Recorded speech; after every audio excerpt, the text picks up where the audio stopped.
श्रीमती बिनेश्वरी देवी जी अपन प्रस्तुति लेके आ मैं और हमारे सहयोगी भाई विवेक बड़ाई जी साजिंदा भाई मन के पूरे 200 रुपया का इनाम प्रदान कर रहे हैं। उनके इस मंच की ओर से और तमाम साजिंदा भाई मन की ओर से तहे दिल से धन्यवाद।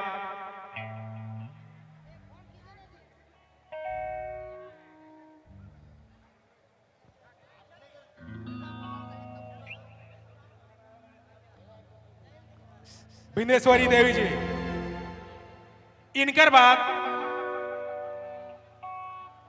बलराम कच्छप जी तैयार रहा। बिनेश्वरी देवी जी कर बात बलराम कच्छप जी तैयार रहा।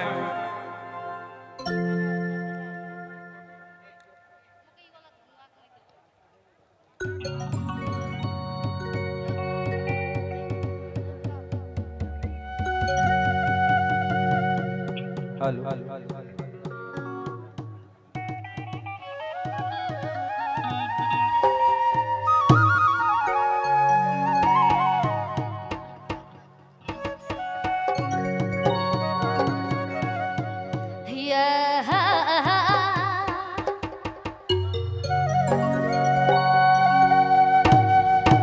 तो जितना दूर दराज से हमल भाई बहन सबके हमर से हार्दिक हार्दिक झारखंडी जो है hello hello hello hello hello